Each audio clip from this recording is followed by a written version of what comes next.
Minister. Thank you so much.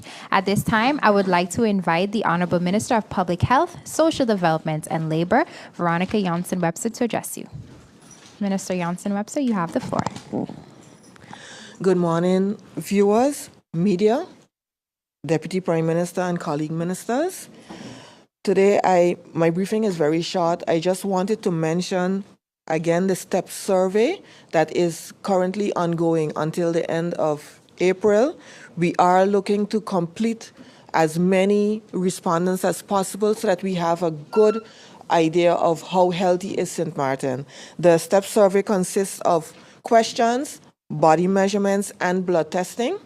So it's very extensive and very thorough. But why is this important? I've had many meetings recently, in the recent weeks, with the White and Yellow Cross, the hospital, Maarten Medical Center, with the SLS lab, with the Windward Island Medical Association, so the WIMA, which are the GPs, the general practitioners.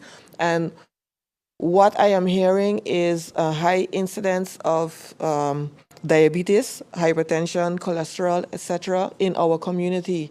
I want us to all be conscious of that and to monitor, because you see when we do not monitor these non-communicable diseases, the effects of it.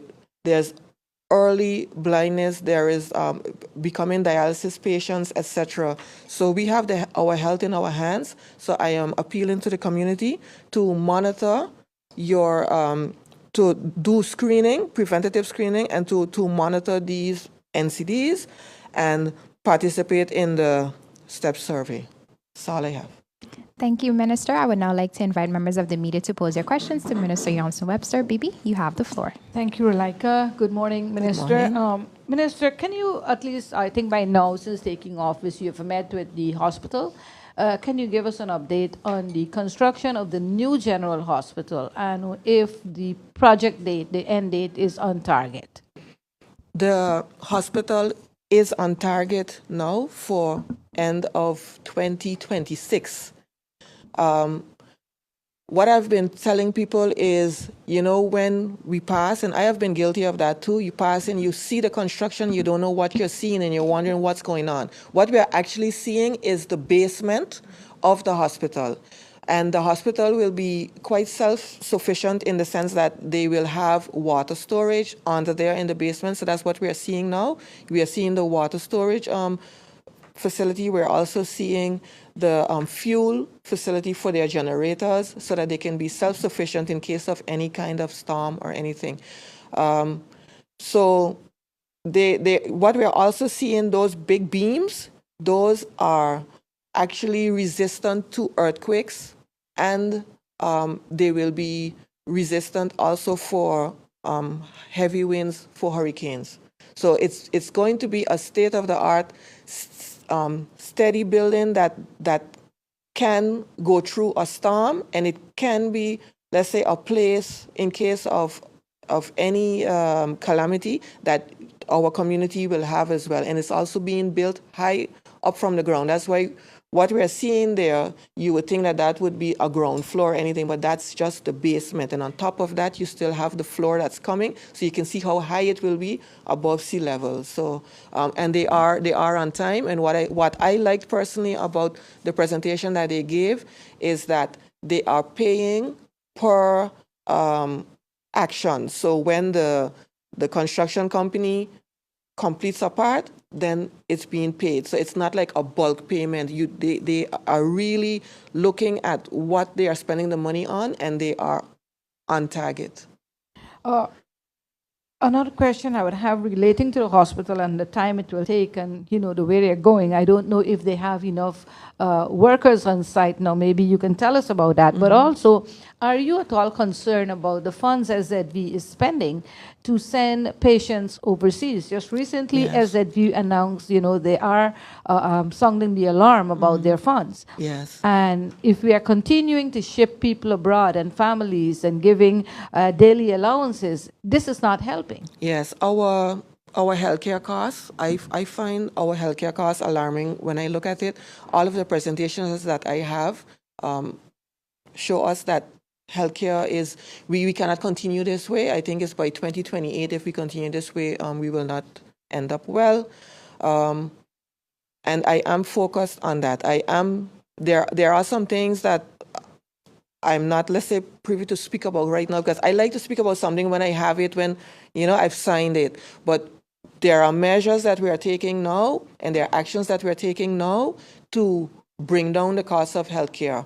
And we do have to send some people away.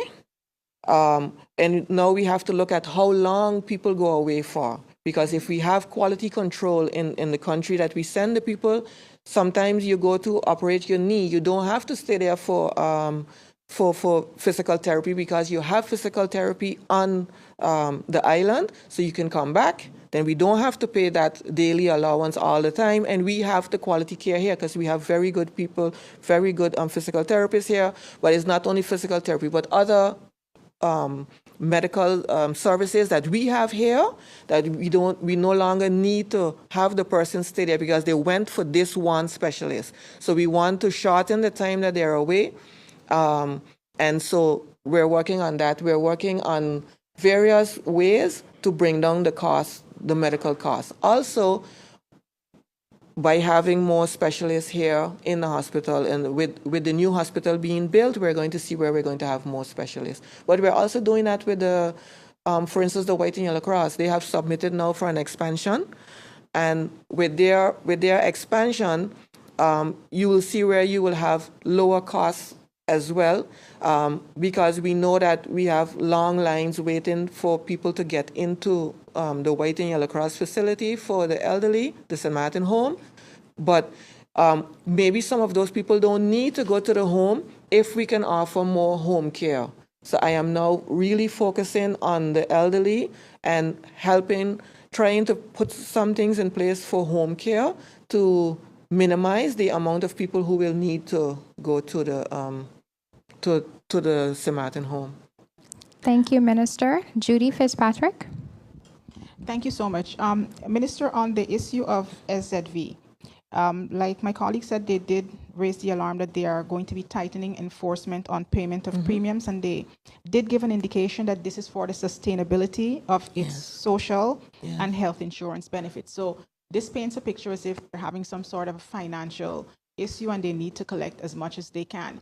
Can you give a little bit more insight into some of the issues being faced by SZV at the moment as it relates to its the various funds and where they're at the moment?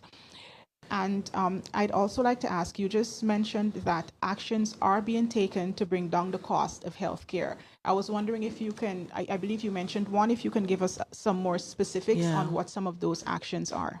So I'll start with the actions. I did write numbers SAV funds. With the actions, what I mentioned just now was we're looking at how we can shorten the stay, still give the quality care, but shorten the stay by putting the quality control. But the other way that I mentioned is with the White and Yellow Cross, where I mentioned the home care, so that people can stay home longer. So because it costs more when you're physically present there. And the White and Yellow Cross, they offer the home care. So with their expansion, they now do 20 patients for daycare. But with their expansion, they can do more. And if people can just come to daycare, they don't have to stay there. It will bring down the cost. But there are other ways to lower by having people visit their general practitioner, so their house doctor. They will be diagnosed earlier, and then we don't have those large bills at the end if you find out too late that you were sick. So we're encouraging healthier living. Our CPS has those programs with the healthier living, so we're encouraging that. And those ways, by healthier living and preventative screenings, by promoting that, you will bring down the cost of healthcare. But those are just some of the ways. But we are really working on getting more specialists on St. Maarten, and that will come with the new hospital. And regarding the SZV funds, yes, like I mentioned, when you look at the way how the amount that we are spending and the amount that's coming in, you do see the numbers don't look good, but there's a large gray economy. We are seeing daily and all the time people who are working on St. Martin, who sometimes they think that they are registered at SZV, and then they find out that their boss didn't register them. So I'm trying to put something together for the community where SZV will be there, our social services will be there, and people will be able to confirm that they are registered, and so we know that businesses are paying into the system. We want everybody paying in. Thank you, Minister. Thank you, Judy. Emil, you have the floor. Thank you. Good morning. Good morning. After Hurricane Irma, the Ministry of VSA and VROMI worked together to execute the roof repair program. Yeah. Is that program complete? Given that we're in an active hurricane season, the roofs that have been repaired, is there any plan from government to ensure that those works are insured so that if there's damage again in the future, that insurance would pay rather than government? And is government prepared to do another roof repair project if there's a subsequent hurricane? And the second question is, can you update us on universal health insurance legislation? Is there any plans to tackle that before elections? Okay, so regarding the roof repair, there were two different projects for roof repair when I came in. The NRPB roof repair project, that one was closed off. So what we still have is the roof repair project in VSA itself, which is it's not only for roofs, but it's also people, they want just a small kitchen or something done, and from social, we do that. However, that's one of the budgets that was cut with the 32 million that was cut. So we still had some left, but I know that we ended up, when we had to cut the last 10 million, because the first was 22 million, and we had to cut an additional 10 million, the roof repair got cut by 2, so we still have some funds for it. There was some people who had already registered, and so those we want to finalize. And we just started, I think we just started with one last week. So there's not much that we can do. Regarding the insurance, I will take that as a very good suggestion because I don't know if it's being done, but I will check with the department if it's being done. That's something that we can implement. And universal health insurance, general health insurance, that's another project that I understand that the ministry has been working on for 20 years. So I've been in there 2 months and a half. So 20 years versus 2 months and a half. I'm doing my best. I'm reviewing all the documentation. What was remarkable for me in my meeting with the WEMA, the general practitioners, they mentioned that they have not been updated recently on the whole general health insurance. So I don't want that. If I'm not going to come out with something and like enforce it, I want community involvement. So I want a meeting with the WEMA. Every meeting that I go to that I've mentioned there, I ask 2 questions. I asked about White and Yellow Cross, the hospital, the lab, all of them. I ask about general health insurance. What do you think about it? What do you think would be a pro? What do you think would not work? How would you tweak it?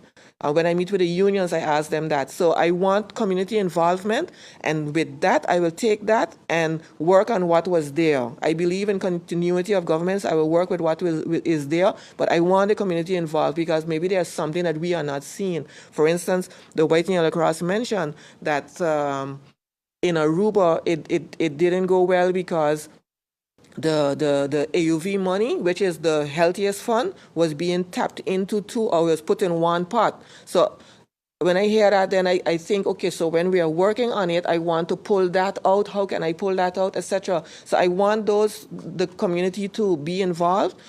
So it's going to take a little bit more time. So no, it's not going to be something that's going to be signed off before elections, but we are on a deadline. Actually, the deadline passed January. The 30th of January was the deadline. And it was not done. It was not done in the months before May when we started. But we have to get cracking on it, and I'm going to continue doing it. I'm not going to, let's say, stop because there's election. I'm going to continue it because it has to continue. Sorry, you mentioned it. What deadline is that? There was a deadline for the country packages to have the general health insurance, have the legislation, etc., go to Parliament, and all of that. But the reason that hasn't gone as yet is the Social Economic Council that has to be put in place. So there are a lot of things that are being held back because of Social Economic Council. So it's not when people say, oh, you could just go on with it because it's there. No, there are different processes that have to take place that haven't taken place as yet, that are in the works. And as soon as those things, but what I'm doing is trying to work simultaneously with the organizations that have to review it to come to the best possible solution. Thank you, Minister Jansen-Webster, for your opening remarks and the